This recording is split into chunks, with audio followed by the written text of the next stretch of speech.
오늘 우리가 이사야 59번째 시간으로 읽어보라 라는 제목으로 같이 말씀을 나누도록 하겠습니다.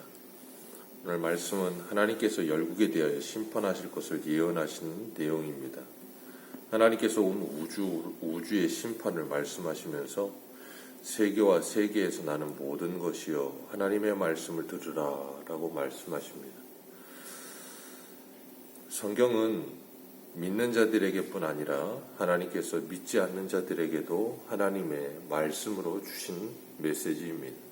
그렇기 때문에 그것이 말씀을 듣는 자나 그리고 듣지 않는 자 모두에게 하나님의 말씀은 선포되는 겁니다. 그리고 그 선포된 말씀대로 하나님은 이 세상을 심판하실 것입니다. 그래서 하나님의 말씀이 심판의 칼이 되어 이 세상에서 하나님의 말씀을 믿지 않는 자들을 심판하시고 그들을 진멸하시는 하나님의 도구로 사용되는 겁니다. 하나님께서 이 세상을 진멸시키시겠다라고 말씀하시고 한 번에 모두 다 심판하여 쓸어버리지 않으시고 조금씩 그 일을 진행하시는 이유는 하나님께서 이 세상 가운데서 돌아와야 할 하나님의 백성들이 아직 있기 때문이에요. 그래서 베드로서에도 보면 하루를 천년같이, 천년을 하루같이 오래 참으시며 기다리시는 하나님께서 모두가 구원받고 주님께 돌아오기를 원하신다라고 말씀하세요. 그러나 세상은 끊임없이 하나님의 배려와 하나님의 사랑과 하나님의 말씀을 무시합니다. 그리고 듣지 않죠. 하나님께서 34장을 통해서 이 세상의 마지막 종말의 모습이 어떠할 것인지 우리에게 보여주시면서 이 계시의 말씀을 통해 점진적이고도 더 확실하게 하나님의 구원과 하나님의 심판을 우리에게 분명하게 선명하게 보여주고 계십니다. 그래서 구약을 통해서 우리는 신약을 보면서 더 선명한 하나님의 말씀을 보게 되는 겁니다. 하나님의 심판이 얼마나 무서운 것인지 오늘 본문 2절과 3절에 보면 말씀하시는데 하나님께서 그 진노하시는 그 날에 살육하신다.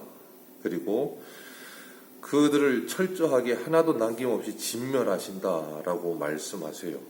그래서 3절 말씀에 보면 그 살육당한 자는 내던짐 받으며 그 시체에 악취가 솟아오르고 그 피의 산들이 녹을 것이다. 하나님께서 심판하심으로 말미암아 온 산과 온 땅이 피로 물들어 버릴 것이다 라고 말씀하시는 거예요. 그리고 하늘의 만상이 사라지고 하늘이 두루마기같이 말릴 것이다 라고 말씀하세요. 그 모든 것이 여호와의 칼로 인하여 일어나는 큰 살육의 심판을 통해 일어나게 될 것이다 라고 말씀하시는데 그 여호와의 칼에 심판을 당하는 이 사람들이 5절에 나오는데 에돔이라고 표현하고 계세요. 에서의 후손들이죠. 에서는 야곱의 형으로서 하나님의 택함을 받지 못한 이 세상을 대표하여 여기에 지금 에돔이라고 지칭되어 나오고 있는 겁니다. 하나님의 칼이 이 세상을 심판하시고 진멸하신 날이 오는데 그 경고의 말씀을 귀담아 듣지 않는다는 거예요. 에서의 형으로서 이삭의 아들로서 하나님의 말씀을 들음에도 불구하고 그 말씀을 업신여기는 거죠. 그렇게 됨으로 말미암아 하나님의 여호와의 칼이 그 성령의 검, 말씀의 검이 그들을 심판하신다라고 말씀하시는 거예요. 이스라엘과 혈혈적으로 굉장히 가까운 관계에 있었던 이 모압, 암몬, 미디안 그리고 에돔 혈연 관계 속에 있습니다. 미디안도 아브라함의 후처 구두라를 통해서 낳은 아들이 미디안이에요. 모압과 암몬도 아브라함의 조카였던 롯을 통해서 낳은 그 딸들을 통해 낳은 아들들이었고, 에돔도 이삭의 아들이에요.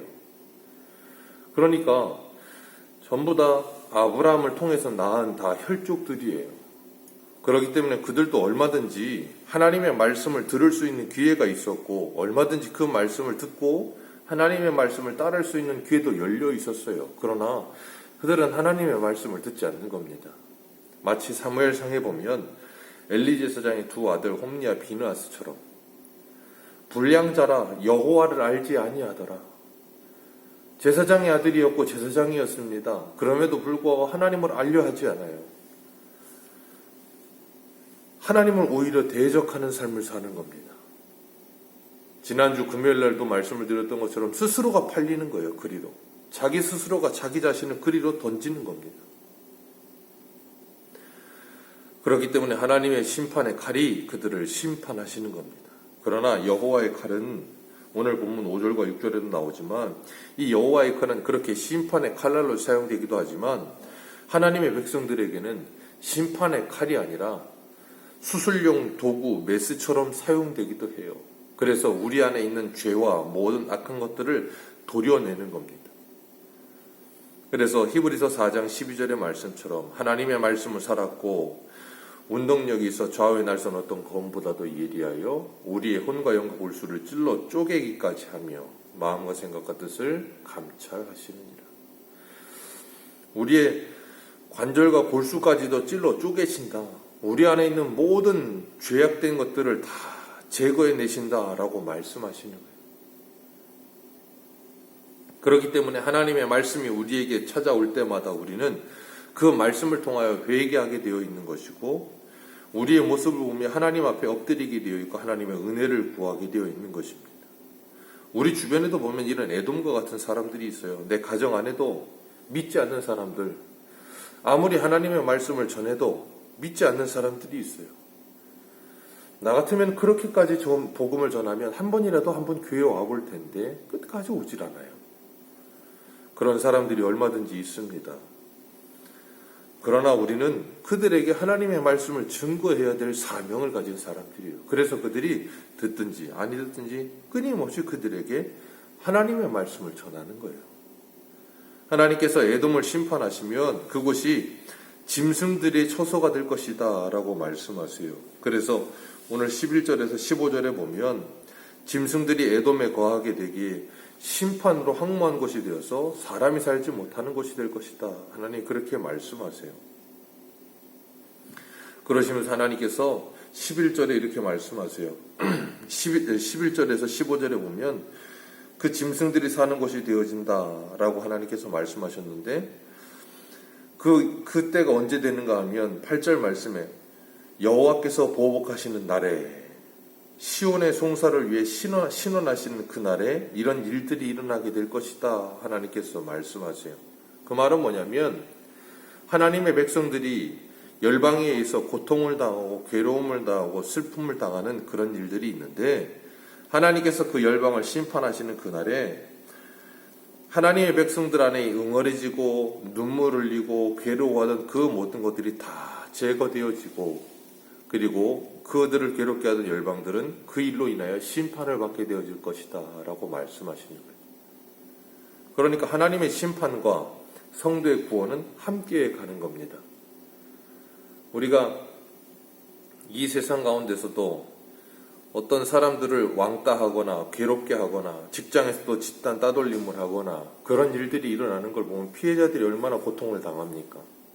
그러나 그러다가도 가해자들이 발견되어서 처벌을 받게 될 때 피해자들의 마음이 얼마나 정말 날아갈 것 같고 괴로움, 그동안의 모든 괴로움과 슬픔이 사라져 가겠어요. 그런 것처럼 성도가 이 세상을 살아가면서 이 세상 가운데서 때로는 괴로움을 당하고 슬픈 일을 당하고 고통을 당하는 그 모든 것 가운데 하나님이 살아계심으로 살아계신 하나님께서 보복하시고 하나님께서 우리들의 억울함을 신원하여 줄 것이라는 믿음을 가지고 이 땅 가운데서 하루하루 믿음으로 살아가다가 하나님의 때에 하나님께서 그 모든 것을 역전하실 날이 올 것이다라는 거예요. 그게 뭐냐면 하나님의 심판의 날에 성도들에게는 하나님의 구원의 날에 그 일이 한순간에 일어나게 될 것이다 라고 말씀하시는 겁니다.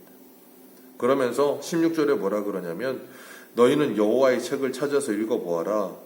이것들 가운데 빠진 것이 하나도 없고 짝이 없는 것이 없으리니 여호와의 입에서 이 일을 명령하셨었고 그의 영이 이것을 모으셨느니라 그렇게 말씀하세요. 여호와의 책을 찾아서 읽어봐라. 짝이 없는 것이 없다라고 말씀하시는 건 뭐냐면 쉬운 말로 말하면 하나님께서 심판의 말씀을 하셨고 그 심판의 말씀대로 분명히 하나님이 심판하셨더라 그 말이에요. 그래서 이 짝이 있다는 말은 짐승들이 모든 짝이 있다는 표현을 하는 것처럼 하나님의 말씀에도 짝이 있다 그런 표현이에요. 그게 무슨 신약 구역을 다 짝을 짜맞춘다 그런 말이 아니고 하나님이 말씀하셨으면 그 말씀은 반드시 이루어지는 것을 통해서 짝이 된다 그 말이에요. 그렇기 때문에 하나님께서 바벨론에 대해서 심판하시고 아수르에 대해서 심판하시고 메데 바사에 대해서 로마에 대해서 심판하신다는 다니엘의 말씀이 성취되어지는 것처럼 주님께서 이 세상도 분명히 심판하실 것이고 그 심판하시기에 다시 오실 주님께서 우리에게 찾아오실 것이다라는 그 말씀이 반드시 성취되어질 것이다라는 것을 우리에게 가르치고 계시는 거예요.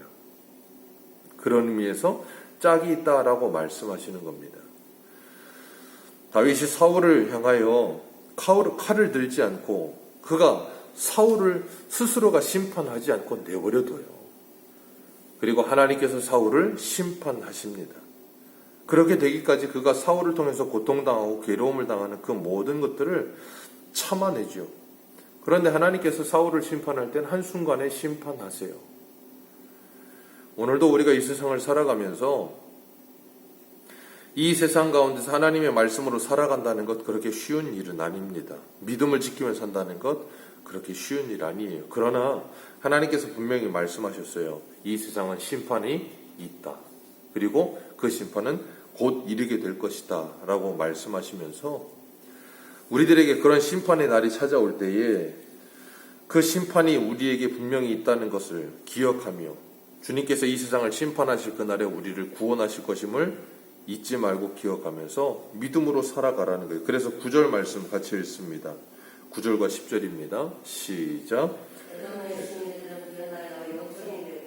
그 티끌은 유황이 되고 그 땅은 불붙는 역청이 되며 낮에나 밤에나 꺼지지 아니하고 그 연기가 끊어짐이 떠오르는 것이 세세에 황무하여 그리로 지날 자가 없게 됩니다. 아멘. 이 모습을 보면 금방 떠오르는 이미지가 뭐예요? 지옥이에요. 밤낮으로 쉬지 않고 꺼지지 않는 불이 계속되는 곳. 누가 그런 곳에 들어가게 된다고요? 에돔의 시내들이 변하여 역청이 되며 에돔이 그렇게 될 거라는 거예요. 에돔이 누군데요? 하나님의 말씀을 거부하는 자들. 그들의 결국은 그런 모습이 될 것이다 라고 말씀하시는 거예요.